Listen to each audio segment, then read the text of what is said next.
मैं एक आम से इलाके में रहती थी जहाँ पर ज़्यादातर लोग गरीब ही थे। हमारे मोहल्ले में बिजली और पानी का हमेशा मसला रहता था। यहाँ के लोग पढ़े लिखे भी नहीं थे। औरतें अपने घर में अपना काम करती और उसके बाद एक दूसरे के घर में ताका झांकी करती रहती थीं। यहाँ की औरतें अपने पड़ोस की सारी खबर रखती थीं, किसके घर में क्या चल रहा है। हम लोग भी बहुत गरीब थे। हम 5 बहनें थे। हमारा कोई भाई नहीं था। पिताजी भी छोटी मोटी नौकरी करते थे। मैंने 1-2 क्लास पढ़ रखे थे। इसके बाद पैसों की वजह से मैं आगे नहीं पढ़ पाई थी। मैं तीसरे नंबर की थी। मुझसे बड़ी 2 बहनें थीं। मेरी उम्र 20 साल थी। मुझसे बड़ी बहन 22 साल की थी और उससे बड़ी 24 साल की। इसी तरह मुझसे छोटी बहनों में भी उम्र में ज़्यादा फर्क नहीं था। मेरा सारा दिन घर के कामकाज में ही निकल जाता था। मेरी 2 बहनें जो मुझसे बड़ी थीं, उन्होंने बीए कर रखा था। वो हमारे ही मोहल्ले के एक स्कूल में पढ़ती थीं। इस वजह से वो शाम को ही घर वापस आती थीं। घर की सारी जिम्मेदारियां मुझ पर ही थीं। पिताजी भी सारा दिन अपने काम पर रहते थे और मेरी माँ बीमार रहती थी। छोटी बहनों की जिम्मेदारी भी मुझ पर ही थी। हम गरीबों के लिए हमारी इज्जत ही सब कुछ होती है, इसलिए हम इस मामले में बहुत डरते थे। मेरी बड़ी बहनें भी इस बात का बहुत ख्याल रखती थी। भले ही वो घर से बाहर पढ़ाने जाती थीं, लेकिन कभी भी किसी गैर मर्द से बात नहीं करती और हम सब बहनों को अपनी इज्जत का बहुत ख्याल था। यही वजह थी मोहल्ले की औरतें भी हमारी बहुत इज्जत करती थी। एक दिन हमारे घर पर मेहमान आए। पिताजी उस दिन घर पर नहीं थे। मैं उन लोगों को नहीं जानती थी। मैंने उन्हें पहली बार देखा था। हमारा घर बहुत छोटा था, लेकिन मैं बहुत साफ सुथरा रखती थी। मेरी दोनों बहनें रोज की तरह अपने स्कूल गई हुई थी। जब तक वो वापस आई, मेहमान जा चुके थे। हमारे घर जो मेहमान आए थे, उसमें एक मर्द और एक औरत थी। उनके जाने के बाद किसी ने कोई बात नहीं की। माँ पिताजी भी कुछ दिनों खामोश ही रहे। कुछ दिनों बाद जब मैं अपना काम कर रही थी, तो माँ ने मुझे अपने पास बुलाया, प्यार से मेरे ऊपर हाथ फेरा और मुझसे कहने लगी कि तुम कब इतनी बड़ी हो गई, हमें पता ही नहीं चला। मैं अपनी माँ की बात समझ नहीं पाई थी। मुझे उनकी बात तब समझ में आई जब उन्होंने मुझसे कहा कि उस दिन जो मेहमान आए थे, उनके साथ जो लड़का आया था, वो तुझे कैसा लगा? वो तुम्हारा रिश्ता मांगने के लिए आए थे। वैसे तो वो हमारे घर की किसी भी लड़की से अपने लड़के की शादी कर देते, लेकिन उस समय तुम्हारी दोनों बड़ी बहनें घर में नहीं थी, तो वो तुम्हें ही पसंद करके चले गए। अब वो हमसे जवाब मांग रहे हैं। तुम्हारे पिताजी ने लड़के की छानबीन करवाई है। लड़का अच्छे घर का है, अच्छी जगह नौकरी करता है, खूबसूरत और जवान है, और हमें भी वो लड़का बहुत पसंद आया है। अगर तुम कहो तो तुम्हारा रिश्ता वहीं तय कर दें। शादी हर लड़की का सपना होता है। मेरा भी सपना था, लेकिन मेरा सपना इतनी जल्दी पूरा होगा, मुझे इस बात पर यकीन नहीं आ रहा था। इतना अच्छा लड़का मेरे लिए रिश्ता लेकर आया था। मुझे तो अपनी किस्मत पर रश्क हो रहा था, लेकिन मुझे अपनी दोनों बड़ी बहनों की फिक्र हो रही थी। अगर मैंने शादी के लिए हाँ कर दी तो उन दोनों के दिल पर क्या गुजरेगी, और लोग क्या कहेंगे कि बड़ी बहनों के होते हुए छोटी की शादी कर दी। और ये बात मैंने माँ से कही। माँ ने मुझसे कहा कि तुम उन दोनों की फिक्र मत करो, उनके लिए भी तुम्हारे पिताजी ने रिश्ते देख रखे हैं। तीनों बहनों की शादी साथ में ही कर देंगे। माँ की बात सुनकर मुझे खुशी हुई। मैंने भगवान का शुक्र अदा किया। भगवान ने हम तीनों बहनों के रिश्ते अच्छी जगह पर कर दिए थे। पिताजी को भी ज्यादा परेशानियों का सामना नहीं करना पड़ा था। आगे किस्मत में क्या लिखा था, ये तो मुझे नहीं पता था। मैं बहुत खुश थी। हम तीनों बहनें ही अपने घर की होने वाली थीं। अपने मायके से रुखसत होकर ससुराल आ गईं। मेरे पति बहुत अच्छे और समझदार, और जब मैं अपनी ससुराल आई थी, मैं बहुत डर रही थी और पता नहीं मेरे पति और मेरी ससुराल वाले कैसे होंगे। लेकिन यहाँ आकर मेरे सारे शक दूर हो गए। मेरे पति ने मुझे भरोसा दिलाया कि वो हर कदम पर मेरे साथ रहेंगे। मेरी सास भी बहुत अच्छी औरत थी, मेरा बहुत ख्याल रखती थी, मुझसे खाने पीने को पूछती रहती, मुझे कुछ चाहिए तो नहीं। मैं भी उनसे कह देती कि मुझे कुछ नहीं चाहिए। मुझे नहीं पता था कि मेरे ससुर भी जिंदा हैं। शादी के किसी फंक्शन में वो शामिल नहीं थे। शादी के 8 दिन बाद जब मैं किसी काम से निकलकर बाहर की तरफ जा रही थी, मेरी उनसे टक्कर हो गई। मैं जोर से चीखी। मेरी चीख सुनकर मेरे पति और सास अपने कमरे से बाहर आए और मुझे परेशान देखकर सब समझ गए। उन्हें मेरा यूं पिताजी को देखकर चीखना बहुत बुरा लगा। और वो गुस्से से मुझसे कहने लगे, तुम पागल हो गई हो क्या जो चीख रही हो? ये मेरे पिताजी हैं। अपने पति की बात सुनकर मैं तो हैरान रह गई, क्योंकि मुझे मेरे ससुर जी एबनॉर्मल लग रहे थे। मेरे पति उनका हाथ पकड़कर उन्हें सास के कमरे में ले गए। मुझे समझ नहीं आ रहा था कि ये सब क्या हो रहा है। मैंने सोचा कि चलो अपनी सास से बाद में पूछ लूंगी। मैं अपने कमरे में आ गई। कमरे में आई तो मैंने देखा कि मेरे पति बहुत गुस्से में बैठे हैं। मैंने सोचा कि शायद मेरे चीखने की वजह से मुझसे नाराज हैं। मुझे इनसे माफ़ी मांग लेनी चाहिए, क्योंकि मेरी गलती है। मुझे वहाँ पर ऐसे चीखना नहीं चाहिए था। मैं आगे बढ़कर उनके पास बैठी। मैंने उनसे कहा कि मुझसे गलती हो गई, मुझे माफ़ कर दीजिए। मुझे नहीं पता था कि आपके पिताजी जिंदा हैं, क्योंकि मैंने अभी तक उन्हें देखा ही नहीं था और ना ही उनके बारे में किसी से सुना था। आप मुझे माफ़ कर दीजिए, मैं पिताजी से भी माफ़ी मांग लूँगी। मेरा इतना कहते ही वो और ज़्यादा गुस्से में हो गए और मेरा बाजू ज़ोर से पकड़कर मुझसे कहने लगे, तुम मेरे पिताजी का मजाक बना रही हो। उन्हें इतना गुस्से में देखकर मैं बहुत ज़्यादा रोने लगी।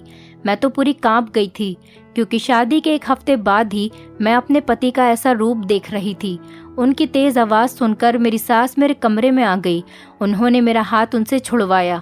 मेरे पति ने गुस्से में अपनी माँ को देखा।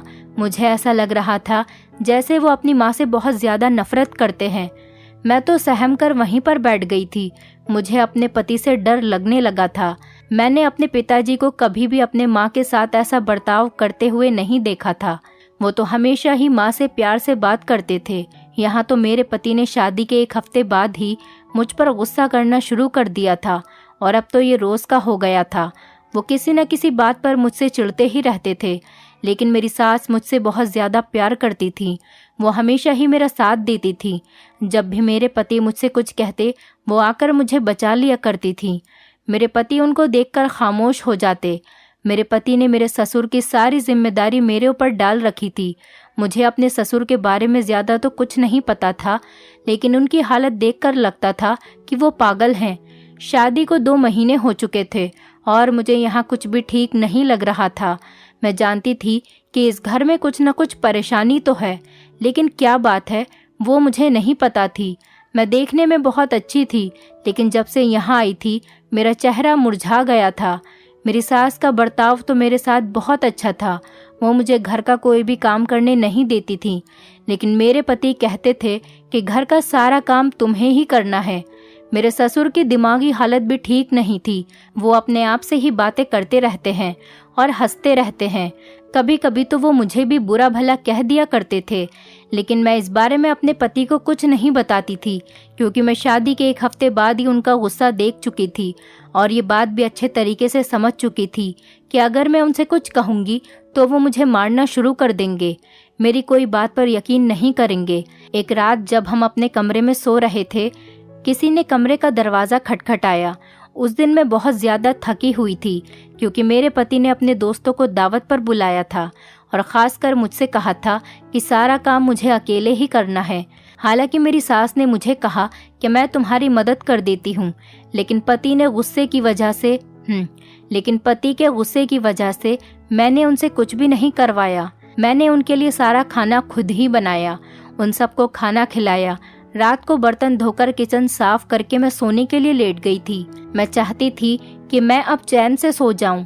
वैसे तो मैं अपने घर पर भी सारा काम करती थी, लेकिन यहाँ काम के साथ साथ मेरे दिमाग पर भी बहुत लोड पड़ता था।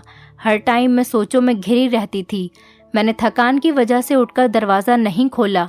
मेरे पति ने खुद ही उठकर दरवाज़ा खोला। देखा तो सामने मेरी सास और ससुर खड़े थे। दोनों माँ बेटे में बहस चल रही थी। मेरी सास कुछ काम को कह रही थी, लेकिन मेरे पति मना कर रहे थे। उन दोनों की बहस सुनकर मजबूरन मुझे भी उठना पड़ा। मैं जानना चाहती थी कि दोनों में क्या बहस चल रही है। मेरे उठते ही मेरी सास मेरे पास आई और मेरा हाथ पकड़कर मुझसे कहने लगी कि चलो मेरे साथ चलो। मैं उनकी बात समझ नहीं पा रही थी। वो मुझे ज़बरदस्ती मेरे कमरे से उठाकर अपने साथ बाहर ले गईं। जाते जाते उन्होंने मेरे पति से कहा कि तुम्हारा बाप है, तुम्हारी जिम्मेदारी है, तुम ही इसे संभालो। मैं अपने पति के चेहरे को देख रही थी और सोच रही थी कि हो सकता है वो मुझे रोक लें, लेकिन उन्होंने कुछ भी नहीं कहा। वो तो खामोश खड़े सब कुछ देख रहे थे। मुझे कुछ समझ नहीं आ रहा था, मेरी जिंदगी में ये सब कुछ क्यों हो रहा है। मैं अपनी सास के साथ उनके कमरे में नहीं जाना चाहती थी, लेकिन मजबूरन मुझे जाना पड़ा क्योंकि मैं उन्हें मना नहीं कर सकती थी। वो मुझे अपने कमरे में ले आईं और मुझसे कहने लगी कि तुम बहुत ज़्यादा थक गई होगी, यहाँ पर लेट कर सो जाओ। उन्होंने मुझसे कहा कि मैं तुम्हारे लिए चाय बनाकर लाती हूँ। मैंने उनसे मना किया, लेकिन वो ज़बरदस्ती मेरे लिए चाय बनाकर लेकर आ गईं। मैं ज़्यादा थकी हुई थी, इसीलिए मैंने वो चाय पी और मैं एकदम से सो गई। दूसरे दिन जब मेरी आँख खुली और मैंने घंटे में टाइम देखा तो दोपहर के 2 बज रहे थे। मैं घबरा गई कि मैं आज इतनी देर तक कैसे सोती रह गई। मैंने अपने जहन पर थोड़ा जोर डाला तो मुझे रात का सारा किस्सा याद आ गया। मैं जल्दी से उठकर बाहर आई, देखा तो घर की सफाई हुई हुई थी। ससुर जी भी मेरे कमरे में ही थे, मेरी सास भी बाहर बैठी थी। मुझे देखकर कहने लगी, उठ गई तुम्हारी तबीयत अब कैसी है? रात को तुम्हें मेरे कमरे में ठीक से नींद तो आई थी ना? मैंने उनसे अपने पति के बारे में पूछा कि वो ऑफिस चले गए, उन्होंने नाश्ता किया या नहीं। तो वो कहने लगी कि मैं तुमसे तुम्हारे बारे में पूछ रही हूँ, लेकिन तुम्हें तो बस उसकी ही फिक्र रहती है। वो ऑफिस चला गया है और नाश्ता करके नहीं गया है। अगर उसे भूख लगेगी तो वो खुद वहाँ पर कुछ खा लेगा। उनकी बात सुनकर तो मुझे बहुत ज़्यादा हैरत हुई। मुझे अब उन पर शक होने लगा था। मुझे लग रहा था शायद वो मेरे साथ अच्छा बनने का ड्रामा कर रही हैं। वो मुझे मेरे पति से दूर करना चाहती हैं। मुझे नहीं पता था कि वो ये सब क्यों कर रही हैं, लेकिन मुझे हर हाल में अपना घर बसाना था। तो मैंने सोचा कि मैं अपनी सास से बात करूंगी, लेकिन उनसे बात करने के लिए मौका चाहिए था, क्योंकि यहाँ पर सबको ज़रा सी बात पर गुस्सा आ जाता था। अगर मैं बिना अपनी सास का मूड देखे उनसे बात करती तो हो सकता है वो भी गुस्से में आकर मेरे साथ कुछ गलत कर बैठती। मैं नाश्ता बनाने के लिए किचन की तरफ जाने लगी तो मेरी सास ने मुझसे कहा कि मैंने तुम्हारा नाश्ता बना दिया है, टेबल पर रखा है, तुम कर लो। और दोपहर का भी खाना मैं बना चुकी हूँ, आज तुम आराम करो। कल तुमने बहुत ज़्यादा काम किया था, तुम थक गई होंगी। मैंने उनकी बात का जवाब नहीं दिया और मैं नाश्ता करने लगी। नाश्ता करके मैं कमरे में चली गई। मैंने सोचा कि आज से मैं अपने ससुर के साथ बहुत अच्छे से रहूंगी, उनकी बहुत ज़्यादा देखभाल करूंगी। हो सकता है इससे मेरे पति खुश हो जाएं और पहले की तरह रहने लगें। लेकिन मुझे समझ नहीं आ रहा था कि एक पागल आदमी को कैसे ट्रीट करते हैं। मैंने सोचा कि मैं अपनी बहन को फ़ोन करके उससे मालूम करती हूँ। मैंने अपनी बहन को कॉल लगाई और बातों बातों में उससे पूछ लिया, क्योंकि वो पढ़ी लिखी थी और मुझसे ज़्यादा समझदार थी। उसने काफ़ी टाइम स्कूल में पढ़ाया था, इसलिए वो जानती थी कि किसके साथ किस तरीके से बात करनी चाहिए। उन्होंने इन सब बातों की वजह तो नहीं पूछी, लेकिन मुझे लगता था कि वो समझ गई है कि मुझे कुछ परेशानी है। मेरी बहन ने मुझे बताया, पहले तुम अपने घर की शांति के लिए हवन करवा लो। उसके बाद उसने मुझे और बहुत सी बातें समझाईं। मुझे अपनी बहन से बात करके बहुत सुकून मिला था। मेरा दिल हल्का हो गया था। मैंने रात का खाना बनाया और अपने पति का इंतज़ार करने लगी। मेरे पति उस दिन देर से घर आए थे। मैं उनका इंतज़ार करते करते वहीं टेबल पर ही मेरी आंख लग गई। पति घर पर आए और उन्होंने मुझे ऐसे सोता हुआ देखा तो मुझे उठाकर कहने लगे कि कमरे में जाकर सो जाओ। मैंने उनसे पूछा कि मैं आपके लिए खाना लगाऊं। उन्होंने कहा कि मुझे भूख नहीं है। मैंने उनसे पूछा, क्या बाहर से कुछ खाकर आए हैं? मेरे पति ने जवाब दिया कि मैंने कल से कुछ नहीं खाया। तो मैंने उनका हाथ पकड़ लिया और उनसे सॉरी कहने लगी। मैंने उनको बताया कि मैंने आज ससुर जी का बहुत ख्याल रखा है, दवाई भी टाइम से दे दी थी और खाना भी टाइम से दिया था, और मैं उन्हें डॉक्टर के पास भी लेकर गई थी। डॉक्टर ने कहा है कि वो जल्द ही ठीक हो जाएंगे। ये सुनकर मेरे पति का मूड कुछ अच्छा हो गया। उन्होंने मुझसे कहा कि तुमने खाना खाया? मैंने कहा कि नहीं, मैं आपका ही इंतज़ार कर रही थी कि साथ में खाना खा लेते हैं। इतने में मेरी सास अपने कमरे से निकलकर आ गई और मुझे देखकर कहने लगी कि तुम अभी तक सोई नहीं हो, जाओ जाकर सो जाओ।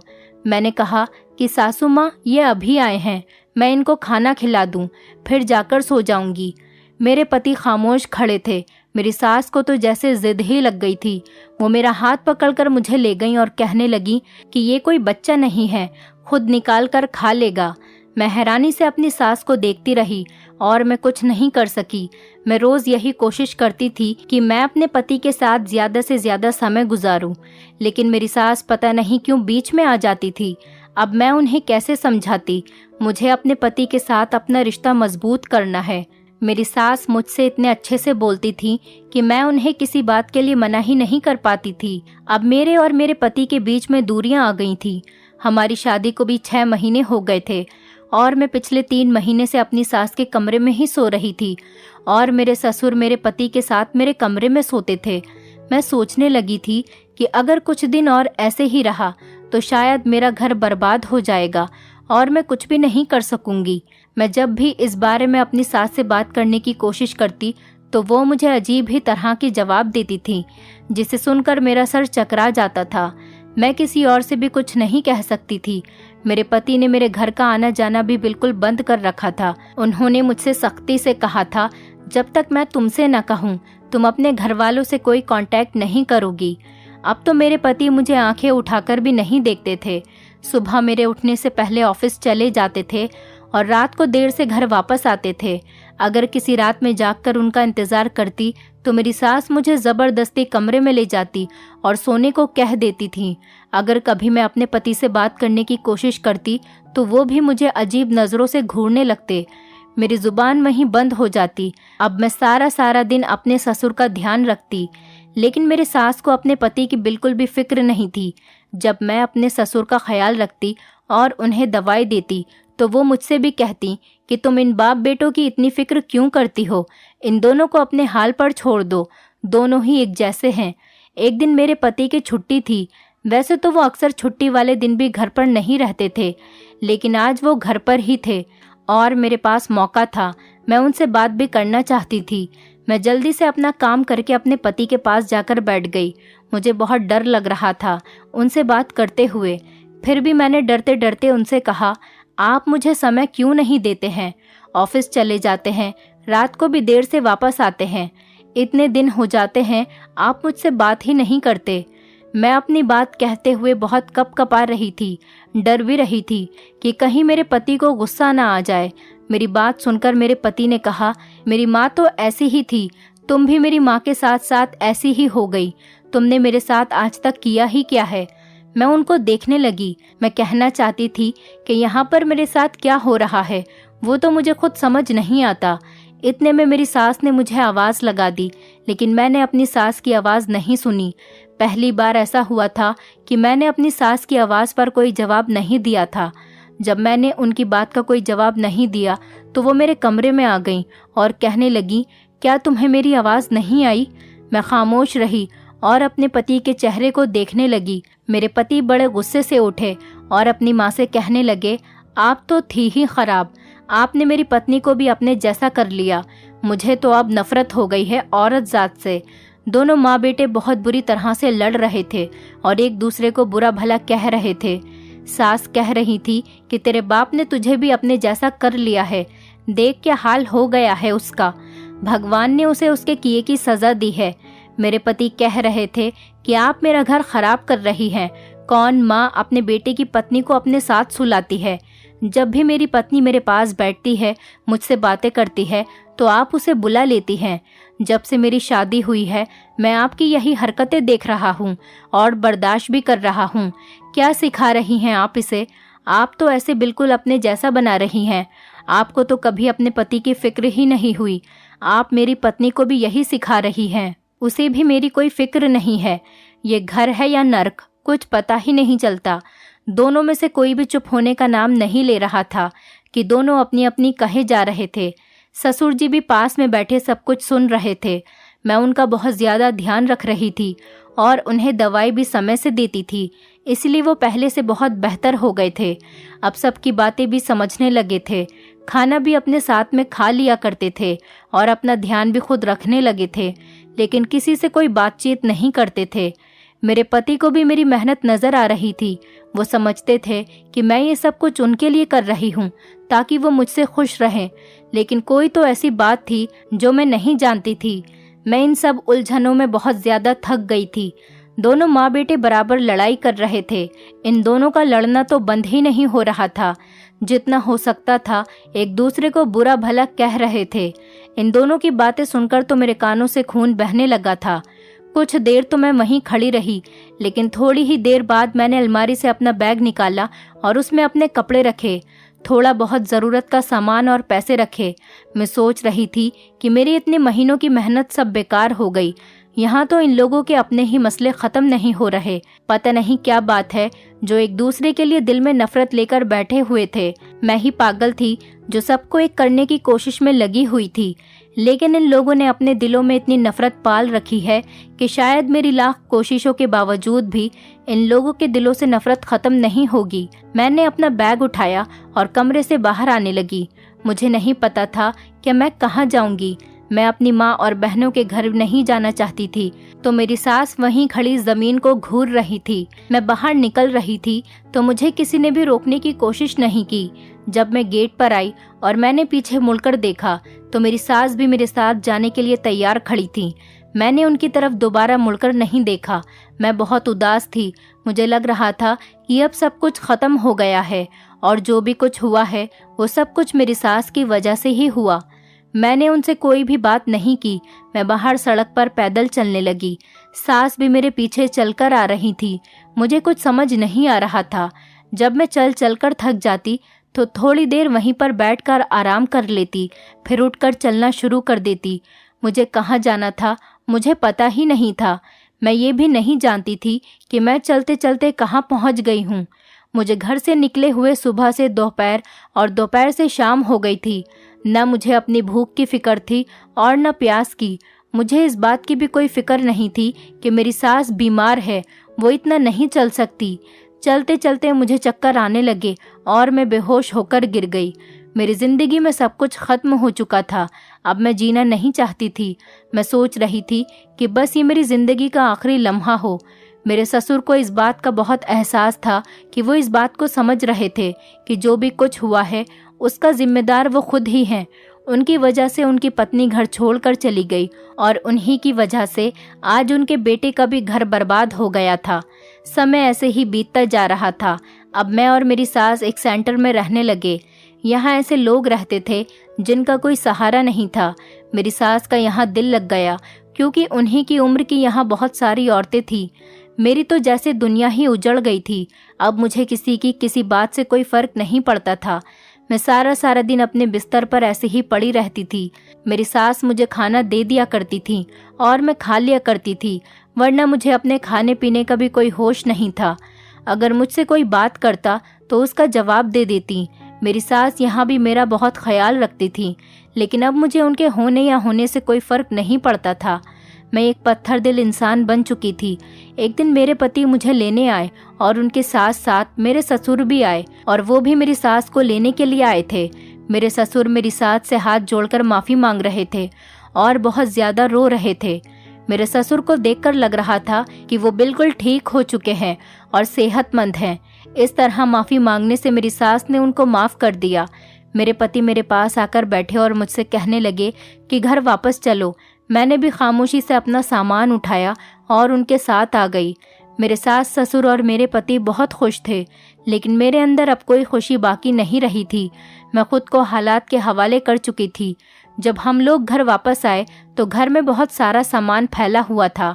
मेरी सास और ससुर तो अपने कमरे में चले गए, लेकिन मैंने घर की सफाई करनी शुरू कर दी। हैरत की बात तो ये थी कि सारे कामों में मेरे पति ने मेरा हाथ बटाया। मैंने पूरे घर की साफ सफाई की, उसके बाद रात का खाना बनाया। फिर मैंने अपनी सास और ससुर को खाने के लिए बुलाया।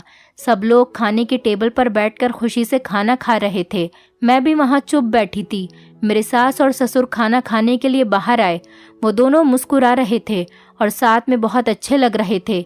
सबने बैठकर खाना खाया, लेकिन मेरे हलक से तो खाना उतर ही नहीं रहा था। मैंने सबको मिलाने की कितनी कोशिश की थी और इस कोशिश में मैं खुद क्या से क्या हो गई थी। मैं चाहती थी कि सब लोग मिलजुल कर हंसी खुशी रहें, लेकिन मुझे पता नहीं था कि सबको खुश करते करते मेरी हालत ऐसी हो जाएगी। खाना खाने के बाद मेरे पति मेरे पास आकर बैठ गए और उन्होंने मेरे हाथ को अपने हाथ में पकड़ लिया और वो प्यार से मेरे चेहरे को देखने लगे। मेरा चेहरा जो पहले बहुत खिला खिला रहता था अब मुरझा गया था। आंखों के नीचे काले धब्बे पड़ गए थे।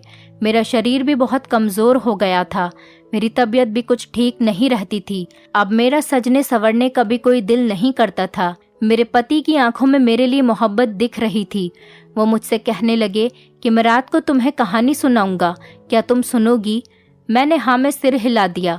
मेरी सास मुझसे बात करना चाहती थी, लेकिन मैंने उनकी कोई बात नहीं सुनी। मेरा किसी से भी बात करने का दिल नहीं कर रहा था। मेरा दिल कर रहा था कि मैं इस घर से कहीं दूर चली जाऊं। मैं अपने कमरे से बाहर जा रही थी कि मेरे पति ने मेरा हाथ पकड़ लिया। मैंने हाथ छुड़ाकर बाहर जाने की कोशिश की। उन्होंने मेरा हाथ बहुत टाइट से पकड़ा हुआ था। उन्होंने मुझे बेड पर बिठाया और वो खुद ज़मीन पर बैठ गए। मेरी सांसें बहुत तेज तेज चल रही थी और दिल बहुत तेज धड़क रहा था। मैं इस कमरे से बाहर जाना चाह रही थी, लेकिन मेरे पति ने मुझे वहां पर पकड़कर अपने पास बैठा लिया। वो मुझसे अपने किए की माफ़ी मांग रहे थे और बहुत ज़्यादा शर्मिंदा थे। वो कह रहे थे कि मैं उन्हें एक मौका और दे दूं ताकि वो अपनी गलती सुधार सकें और वो मेरे साथ आगे से कभी भी कोई ऐसा बर्ताव नहीं करेंगे जो मुझे बुरा लगे। उन्होंने मुझे बताना शुरू किया। मैं इसी घर में पैदा हुआ था। मेरी माँ की बहुत छोटी उम्र में शादी हो गई थी। मेरे पिताजी उनसे उम्र में बहुत बड़े थे। जब मैं पैदा हुआ तो मेरे माता पिता मेरे पैदा होने पर बहुत खुश थे। दोनों मुझे बहुत प्यार करते थे, लेकिन पिताजी को पता नहीं क्या हो गया था। उन्होंने गली के आवारा लड़कों के साथ बैठना शुरू कर दिया था। रफ्ता रफ्ता उन्होंने जुआ खेलना शुरू कर दिया और शराब पीनी भी शुरू कर दी। उन्होंने अपनी नौकरी भी छोड़ दी थी। उस समय मैं बहुत छोटा था और ये सब कुछ नहीं जानता था, लेकिन मेरी माँ ने मुझे कभी भी पिताजी के बारे में ऐसा कुछ नहीं बताया था। वो हमेशा मेरे सामने पिताजी की तारीफ करती थी। मैं भी अपने बाप को एक हीरो समझता था। वो रोज़ रात को मेरी माँ को बहुत मारते थे, लेकिन मेरी माँ ने ये सब बातें मुझसे छुपा रखी थी। मैं समझता था कि उनकी तबीयत ठीक नहीं है, वो बीमार रहती हैं, लेकिन उनकी इस हालत के जिम्मेदार तो पिताजी थे, जो नशे की हालत में उन्हें रोज़ मारते थे। मेरी माँ घर का सारा काम करती और उसके साथ साथ पड़ोस के घरों में भी जाकर काम करती थी ताकि हमारा गुजारा हो सके। मेरी नज़र में तो मेरे पिताजी हीरो थे। मेरी माँ ने हमेशा उनकी तारीफ की ताकि मेरे ऊपर कोई गलत असर न पड़े, लेकिन मेरे पिताजी हमेशा मुझसे माँ की बुराई करते रहते थे। मुझे बताते थे कि तेरी माँ बहुत ख़राब औरत है, वो मुझसे पैसे मांगती है और मुझे छोड़ने की धमकी देती है। मैं अपनी माँ से वैसे तो बहुत प्यार करता था, लेकिन मैं जैसे जैसे बड़ा होता गया पिताजी की बातें मेरे दिमाग में बसती गईं। मैं धीरे धीरे अपनी माँ से नफरत करने लगा। मैंने अब अपनी माँ से बातचीत करना बंद कर दी थी। मैं घर पर भी बहुत कम आता था। वो मेरे लिए बहुत ज़्यादा परेशान रहती थी।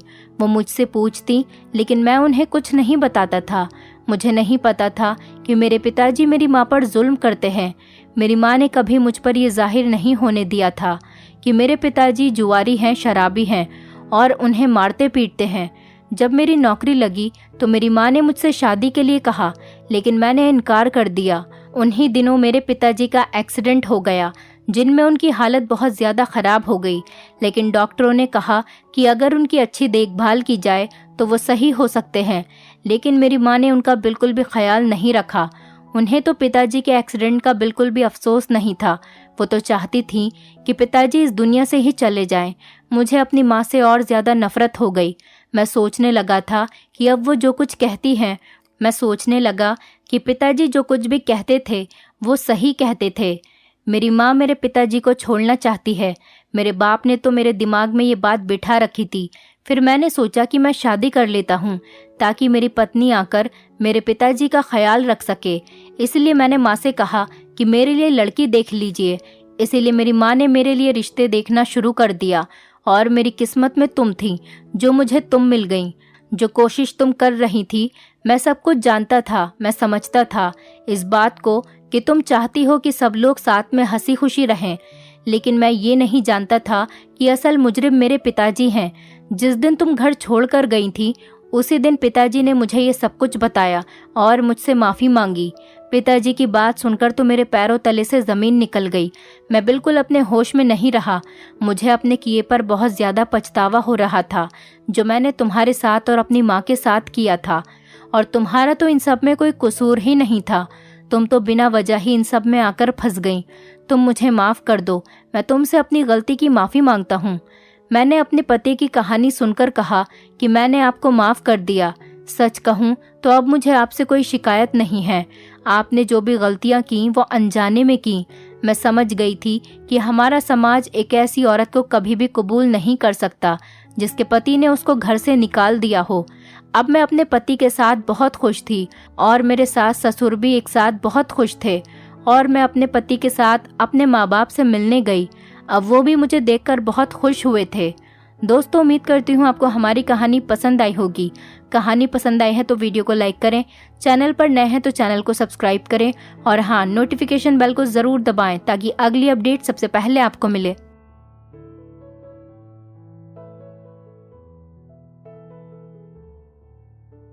मेरी पत्नी रोज़ मेरे लिए बहुत टेस्टी और नए नए खाने बनाती थी।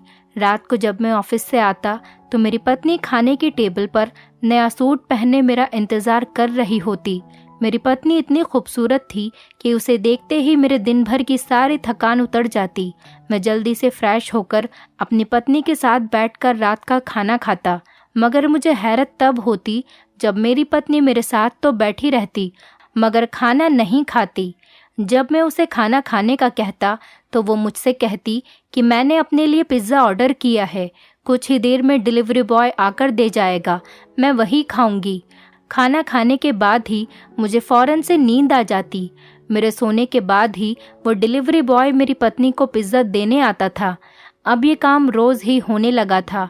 मैं ये सोचकर हैरान था कि पता नहीं क्यों ये डिलीवरी बॉय रोज़ मेरे सोने के बाद ही पिज़्ज़ा देने आता है। मुझे अपनी पत्नी पर शक होने लगा। एक रात में सोया नहीं और सोने की एक्टिंग करने लगा। जैसे ही वो डिलीवरी बॉय ऑर्डर देने के लिए आया तो मेरी पत्नी उसे हमारे कमरे में ले आई। वो दोनों एक ही सोफे पर बैठ गए थे। उसके बाद मेरी आंखों ने जो मंजर देखा वो इतना शर्मनाक था कि किसी को बताने के लायक नहीं था। मेरी बंद आंखों से ही आंसू बह रहे थे। ये देखकर तो मेरे पैरों तले से ज़मीन निकल गई जब मेरी पत्नी ने उसका हाथ पकड़ा और फिर मुझे अपनी आंखों पर यकीन नहीं आ रहा था कि मैं ये क्या देख रहा हूँ। मेरी पत्नी रात के समय हमारे ही कमरे में मेरी मौजूदगी में ये क्या कर रही थी। मेरा पूरा शरीर ठंडा पड़ गया। ऐसा लग रहा था जैसे किसी ने मेरे शरीर से जान निकाल दी हो। लेकिन मैं अभी चुपचाप उन्हें आंखें बंद करके देखता रहा और वहीं लेटा रहा। लेकिन कभी कभी आंखों का देखा और कानों का सुनना सच नहीं होता, बल्कि सच तो वो होता है जो आप कभी सोच भी नहीं सकते। मेरे साथ भी ऐसा ही कुछ हुआ। मैं नहीं जानता था कि मेरे पीठ पीछे मेरी पत्नी ये खेल कब से खेल रही है। मेरी पत्नी मुझे कब से धोखा दे रही है, लेकिन मैं अपनी पत्नी की आखिरी हद देखना चाहता था। मेरी पत्नी मुझे सोता हुआ समझकर मेरी मौजूदगी में किसी गैर लड़के के साथ बैठी हुई थी। वो दोनों मेरे सामने सोफे पर एक साथ बैठे थे और जो कर रहे थे ये सब देखकर मैंने शर्म से अपनी आंखें बंद कर ली थी। मैं किस कदर अपनी पत्नी शिल्पा पर भरोसा करता था, मगर उसने बदले में मेरे साथ क्या किया। मेरी पूरी रात अंगारों पर लेटकर ही गुजरी थी। वो लड़का कुछ समय मेरी पत्नी के साथ बिताकर वापस चला गया, लेकिन जाते जाते मेरे जीवन का सुकून भी अपने साथ ले गया। मैं पूरी सच्चाई जानने के बाद ही अपनी पत्नी को रंगे हाथों पकड़ना चाहता था। उसने मेरी पीठ पर छुरा क्यों भोंका था? दुनिया वाले उसे बहुत अच्छा और शरीफ समझते थे, इसीलिए उसे गलत साबित करने के लिए मेरे पास किसी सबूत का होना ज़रूरी था। उस समय मैंने उसे एहसास नहीं होने दिया कि मैं उसकी सच्चाई जान चुका हूँ। इसीलिए मैंने उसके सामने सोने की ही एक्टिंग की और रोज़ाना की तरह सुबह में ही उठा। लेकिन आज की सुबह मेरे लिए बहुत अलग थी, क्योंकि अब कुछ भी मेरी ज़िंदगी में पहले जैसा नहीं रहा था। मेरी जान से प्यारी पत्नी शिल्पा, जिसका चेहरा देखकर मेरी सुबह खुशगवार हो जाती थी, आज उसे देखकर मुझे घिन सी आ रही थी। आज जब वो मेरे करीब आई, मैंने उसे खुद से दूर कर दिया। मैं नहाने के लिए बाथरूम में चला गया। कल रात मुझ पर जो कयामत टूटी थी, उसकी वजह से अब हमारा रिश्ता पहले जैसा कभी भी नहीं हो सकता था। मैं नहाकर जब बाहर निकला तो शिल्पा मेरे इंतज़ार में बैठी थी। मुझे देखकर कहने लगी कि आज ऑफिस से जल्दी आ जाइएगा, हम घूमने के लिए बाहर चलेंगे। लेकिन आज मैंने उससे साफ साफ कह दिया कि मेरा कहीं जाने का कोई इरादा नहीं है। मेरा दिल तो चाह रहा था कि मैं उससे पूछूं, आखिर उसने मेरे साथ इतना बड़ा धोखा क्यों किया। लेकिन मैं जल्दबाजी में कोई भी ऐसा काम नहीं करना चाहता था जिससे कुछ गलत हो जाए, इसीलिए मैंने उसके चेहरे की तरफ नहीं देखा, क्योंकि आज वो मुझे बहुत बुरी लग रही थी। मेरा बदला हुआ रूप देखकर उसे कुछ समझ नहीं आया, क्योंकि कल रात तक हम दोनों के बीच में सब कुछ ठीक ठाक था। इसलिए वो जान न सकी कि मेरा बर्ताव अचानक क्यों बदल गया। वो ये बात नहीं जानती थी कि कल रात को मैं सोया नहीं था, बल्कि जाग रहा था। हम अक्सर ही बाहर घूमने जाया करते थे। जब भी वो कोई फरमाइश करती, मैं फौरन पूरी कर देता था। लेकिन कल रात के बाद सब कुछ बदल गया था। मैंने उससे कहा कि मुझे देर हो रही है, ऑफिस के लिए निकलना है। मैं बहुत ही रूखे अंदाज में उससे बाय कहकर घर से निकल गया, वरना आज से पहले मैं ऑफिस जाने से पहले उससे बहुत सारी बातें करता था। लेकिन आज मेरा दिल नहीं चाह रहा था। रात वाला नज़ारा अभी भी मेरी आंखों के सामने घूम रहा था और मैं सोच रहा था कि मेरी मोहब्बत में आखिर ऐसी कौन सी कमी रह गई थी जो शिल्पा इस हद तक गिर गई कि उसे हमारे रिश्ते कभी ख्याल नहीं रहा। मैं बहुत ही गुस्से में बहुत तेज़ गाड़ी चलाता हुआ ऑफिस पहुंचा। ऑफिस पहुंचने के बाद भी मेरे दिमाग से रात वाली बात निकल ही नहीं रही थी। मैंने अपने असिस्टेंट को कह दिया कि आज की सारी मीटिंग कैंसिल कर दो, मेरी तबीयत ठीक नहीं है। अब मैं यही सोच रहा था कि मुझे आगे क्या करना है, किस तरीके से सबके सामने सच लाना है, क्योंकि मेरी माँ मेरी पत्नी से बहुत मोहब्बत करती थी, इसीलिए वो मेरी इस बात पर कभी भी भरोसा नहीं करती। मैं अजीब उलझन में फंस गया था। मुझे किसी भी तरीके से अपनी माँ के सामने अपनी पत्नी के मुंह से सारा सच उगलवाना था। मेरी पत्नी शिल्पा मेरी माँ की पसंद से ही मेरे जीवन में आई थी। वो उनकी किसी दोस्त की बेटी थी और उन्हें जान से भी ज़्यादा प्यारी थी। शादी के बाद तो मैं भी शिल्पा से मोहब्बत करने लगा था, लेकिन अब मुझे ये पता चला था कि मोहब्बत सिर्फ एक तरफा है। शिल्पा का मुझसे मोहब्बत करना, मेरा ख्याल रखना, मेरे आगे पीछे घूमना, वो सिर्फ एक धोखा था और फरेब था। अब जाकर मुझे ये बात समझ आ गई थी। मेरा नाम अमर है।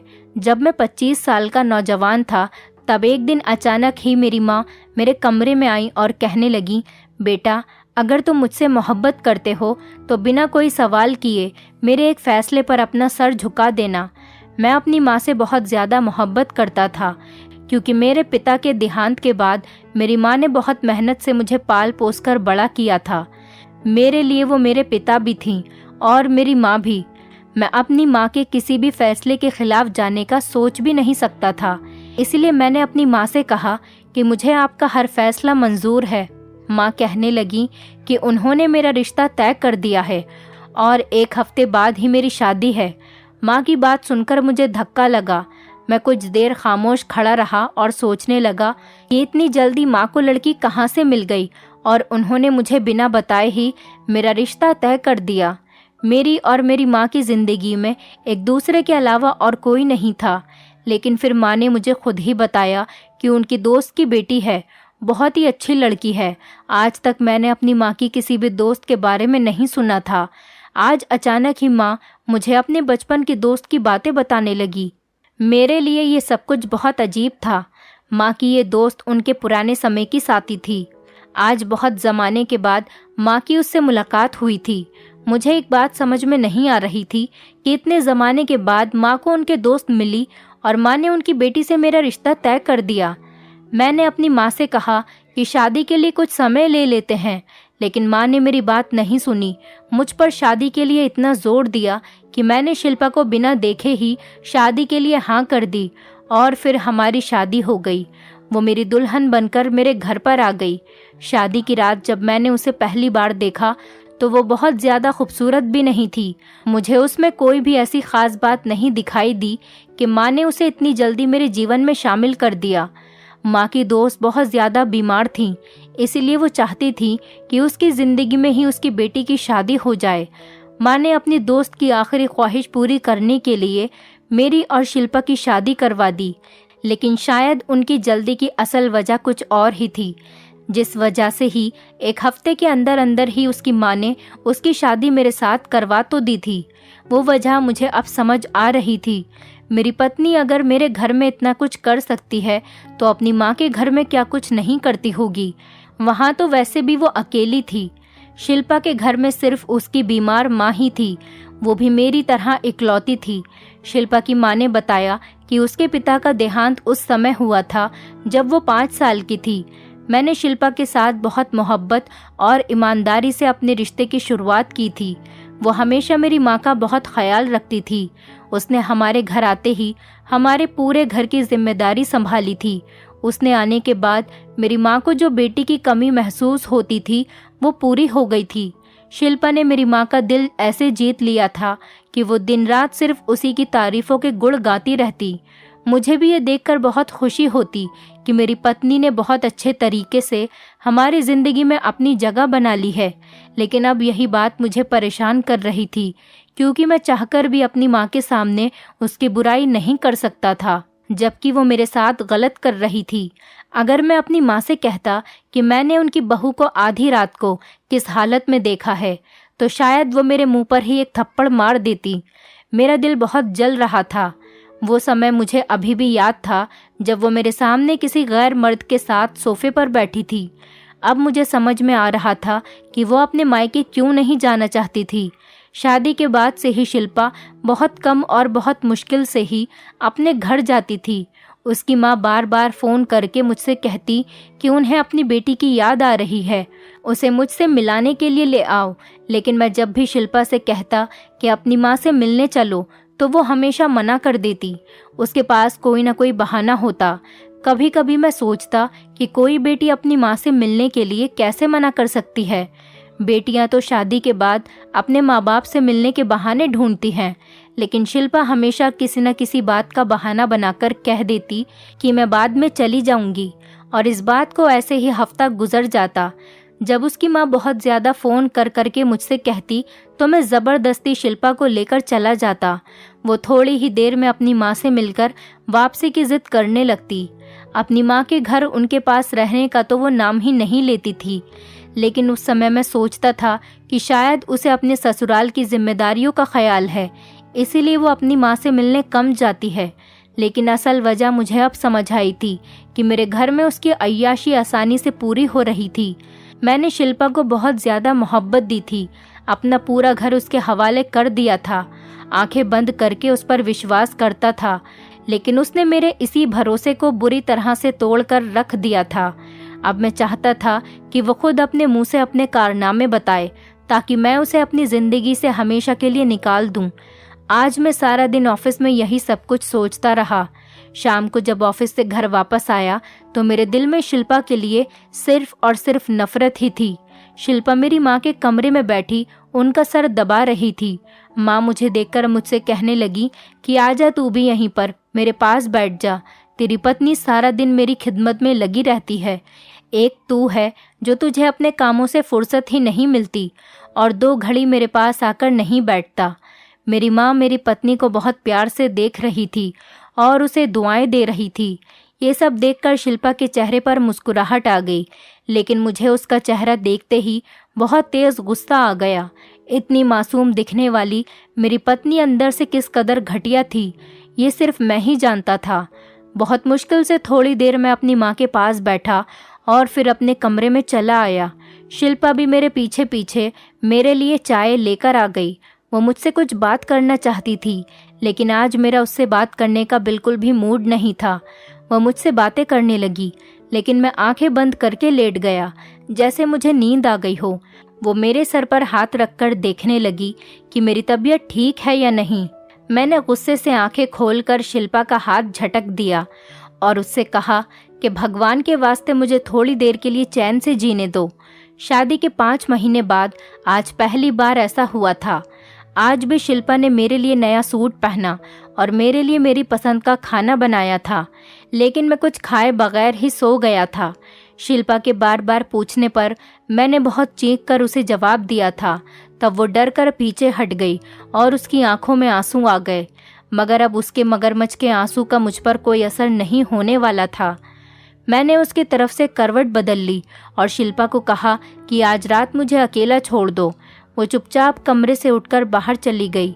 मैं रात तक इसी तरह अपने कमरे में लेटा रहा और रात का खाना भी नहीं खाया। मैं देखना चाहता था कि आज रात भी वो लड़का हमारे कमरे में आएगा या नहीं। मुझे हमेशा से ही नींद की गोली खाकर सोने की आदत थी। मुझे बिना नींद की गोली खाए नींद नहीं आती थी। शायद मेरी इसी बात का फायदा मेरी पत्नी शिल्पा ने उठाया था, इसीलिए आज रात मैंने नींद की गोली नहीं खाई। मैंने चुपके से अपने मोबाइल का वॉइस रिकॉर्डर ऑन कर दिया और फिर उसे सोफे के पास ही छुपा दिया। मैं उन दोनों के बीच में हुई बातें रिकॉर्ड करना चाहता था और फिर जब वो मेरी पत्नी से मुलाकात करके वापस जाता तो उन दोनों को रंगे हाथ पकड़ लेता। मैंने सोच रखा था कि शिल्पा अगर माँ के सामने झूठ बोलेगी तो तब मैं इसकी रिकॉर्डिंग उनको सुना दूंगा और दूध का दूध पानी का पानी हो जाएगा। मुझे बहुत ही बेसब्री से उस समय का इंतज़ार था कि जब वो लड़का हमारे घर में आए और शिल्पा उसे हमारे कमरे में लेकर आए। मैं सोने का ड्रामा कर रहा था। शिल्पा यही समझ रही थी कि मैं सो चुका हूँ, इसलिए थोड़ी देर बाद शिल्पा ने फ़ोन मिलाया और एक पिज़्ज़ा ऑर्डर कर दिया। मैं जानता था पिज़्ज़ा ऑर्डर करना तो सिर्फ एक बहाना है। पिज़्ज़ा डिलीवर करने के बहाने से ही तो वो लड़का मेरे घर में आता है। वॉचमैन भी उसे डिलीवरी बॉय समझकर और शिल्पा के कहने पर अंदर आने की इजाज़त दे देता होगा, इसीलिए आज तक मुझे इस बात का पता नहीं चला। रात के तकरीबन 12 बजे शिल्पा ने हमारे कमरे का दरवाज़ा खोला और उस लड़के का हाथ पकड़कर उसे कमरे के अंदर ले आई। मेरा दिल चाह रहा था कि मैं उसी समय उस लड़के का मुंह तोड़ दूं। बहुत ही मुश्किल से मैंने अपने आप पर काबू किया था। मैं अपने गुस्से को काबू कर अपनी जगह पर लेटा रहा। इस लड़के ने मेरी पत्नी शिल्पा का हाथ पकड़कर उसे खींचकर सोफे पर बैठा लिया और फिर ऐसी हरकतें शुरू कर दी कि मेरे तन बदन में आग लग गई। वो हल्के हल्के शिल्पा से कुछ कह रहा था जो मुझे सुनाई नहीं दे रहा था, मगर मेरा फ़ोन वहीं रिकॉर्डिंग पर लगा हुआ था।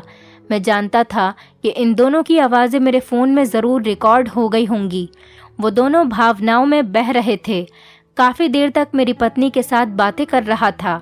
मेरी पत्नी ने उसका माथा चूमा तो मुझे यकीन हो गया कि मेरी पत्नी एक बहुत ही ज़्यादा चरित्रहीन और गिरी हुई औरत है, जिसने अपनी माँ के कहने पर मुझसे शादी तो कर ली, लेकिन उसका दिल अब भी अपने पुराने आशिक में ही अटका हुआ है। और शायद यही वो वजह थी कि शिल्पा अपनी माँ को देखना भी नहीं चाहती, कि वरना कोई भी बेटी अपने माँ बाप से मिलना क्यों नहीं चाहेगी। मैंने सारी कड़ियाँ खुद ही जोड़ ली थीं। थोड़ी ही देर के बाद शिल्पा ने बहुत से पैसे इस लड़के के हाथ में रख दिए। वो लड़का जाने के लिए खड़ा हो गया। यही सही मौका था जब मैं उन दोनों को रंगे हाथ पकड़ सकता था और इन दोनों से अपना हिसाब किताब कर सकता था। मैं फौरन ही अपने बिस्तर से उठा और इस लड़के को गर्दन से पकड़ लिया। शिल्पा सोच भी नहीं सकती थी कि आज मैंने दवाई नहीं खाई थी, बल्कि मैं जाग रहा हूँ। मुझे देखकर उसके होश उड़ गए और वो लड़का पूरी तरह से घबरा गया।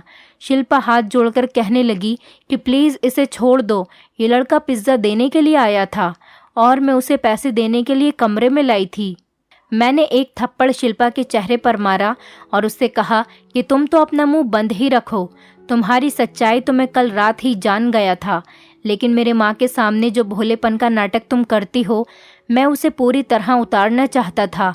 तुम कितनी धोखेबाज और मक्कार लड़की हो।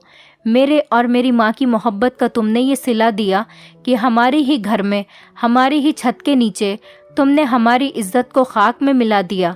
मेरी बात सुनकर शिल्पा बहुत ज़्यादा रोने लगी। वो कहने लगी कि एक दफ़ा मेरी बात सुन लीजिए, फिर जो चाहें आप फैसला करें। मैंने एक ज़ोरदार थप्पड़ उस लड़के के चेहरे पर मारा। जो कुछ मैंने अपनी आंखों से देखा था, उसके बाद तो कुछ भी सुनने समझने की गुंजाइश ही बाकी नहीं रही थी। एक डिलीवरी बॉय आधी रात को मेरे कमरे में क्या करने के लिए आया था, ये बात समझना कोई बड़ी मुश्किल बात नहीं थी। मेरे कमरे में शोर सुनकर मेरी माँ भी मेरे कमरे में आ गई। कमरे का मंजर देखकर वो परेशान हो गईं। मैंने माँ को चीख कर बताया कि उनकी प्यारी बहू किस तरह हमारी इज्जत को मिट्टी में मिला रही है। मेरी बात सुनकर मेरी माँ को सदमा लगा और वो मुझसे कहने लगी कि कुछ तो होश करो, शिल्पा एक इज्जतदार लड़की है। मैंने गुस्से में माँ से कहा कि मैं शिल्पा के बारे में कुछ भी नहीं कहूँगा, बल्कि अब जो कहेगा मेरा फ़ोन रिकॉर्डर कहेगा। मैंने सोफे में जो फ़ोन छुपाया था उसे निकाला और उसका रिकॉर्डर ऑन कर दिया और जो बातें दोनों के बीच में हुई थी वो सुनकर तो मेरे पैरों तले से ज़मीन निकल गई। वो लड़का और शिल्पा मेरे सामने सर झुकाए खड़े थे। मेरी माँ भी मुझसे बहुत ज़्यादा नाराज़ थी। जो कुछ मैंने देखा था और सुना था वो सब कुछ गलत था। सच तो बिल्कुल ही उससे उल्टा था, जिसके सुनने और जानने के बाद मैं अपनी माँ और शिल्पा से नज़रें मिलाने के लायक ही नहीं रहा था। शिल्पा की सिसकियाँ मेरे पूरे कमरे में गूंज रही थीं। मेरी माँ उसको सीने से लगाकर तसल्ली दे रही थी। मेरी माँ कह रही थी कि वो हर हाल में उसके साथ ही रहेगी। माँ ने उस लड़के को भी सोफे पर बिठाया। मैं अपनी जगह पर खड़ा रहा। शिल्पा और उस लड़के के बीच में होने वाली बातों ने मुझे आईना दिखाया और अब शायद सारी जिंदगी मैं अपना चेहरा आईने में नहीं देख सकता था। वो लड़का शिल्पा को अपने गले से लगाए बैठा था। वो लड़का रिकॉर्डिंग में कह रहा था कि दीदी, तुम्हारी दुआओं और मदद की वजह से ही आज मेरा LLB कंप्लीट हो गया है। अब मुझे सिर्फ 1 साल की प्रैक्टिस करनी है। दीदी, अगर तुम मेरा साथ नहीं देती तो शायद मैं कभी भी अपनी ज़िंदगी में आगे नहीं बढ़ पाता। बाबा ने तो हम दोनों को अलग कर दिया था और मुझे अपने साथ ले गए थे, लेकिन तुमने कभी भी मुझे अकेला नहीं छोड़ा। इसी वजह से आज मैं अपनी ज़िंदगी में इतना पढ़ पाया हूँ। शिल्पा उसे मुबारकबाद दे रही थी और उसे अपना भाई कह रही थी। अब मुझे पता चल गया था कि उन दोनों के बीच में भाई बहन का रिश्ता था। कुछ देर बाद जब शिल्पा चुप गई तो वो खुद ही कहने लगी कि मैं और शुभम सगे भाई बहन हैं, लेकिन किस्मत के सितम ने और हमारे माता पिता की गलती ने हम दोनों को अलग कर दिया था। हमारे पिता बहुत ही सख्त मिजाज के थे और छोटी छोटी बातों पर गुस्सा हो जाया करते थे। माँ और बाबा के बीच में हमेशा लड़ाई झगड़े होते रहते थे। फिर एक समय ऐसा आया कि उन दोनों ने अलग होने का फैसला कर लिया और फिर दोनों ने खुद ही बच्चों का भी बंटवारा कर लिया। बाबा शुभम को लेकर अपने साथ चले गए और माँ ने मुझे रख लिया। उन्होंने ये सोचा ही नहीं कि उनका ये फैसला हम दोनों की जिंदगियों के ऊपर क्या असर करेगा। हम दोनों भाई बहन बचपन से ही एक दूसरे से बहुत मोहब्बत करते थे और एक दूसरे की जुदाई बर्दाश्त नहीं कर पाते थे, लेकिन अपने माँ बाप के फैसलों की वजह से हम दोनों एक दूसरे से बिछड़ने के लिए मजबूर हो गए। बाबा ने दूसरी शादी कर ली। शुभम को दूसरी माँ मिल गई थी, लेकिन वो उसके साथ बहुत ही बुरा बर्ताव करती थी। माँ ने दूसरी शादी नहीं की थी और वो बीमार हो गई थी, जिस वजह से बहुत ही कम उम्र में मैं अपने घर को संभालने लगी।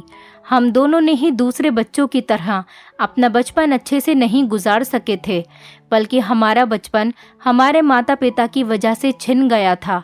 कई सालों बाद जब मैं 15 साल की हुई, तब एक दिन अचानक शुभम हमारे घर के दरवाजे पर आया और वो अपनी सौतेली माँ से बहुत परेशान हो चुका था।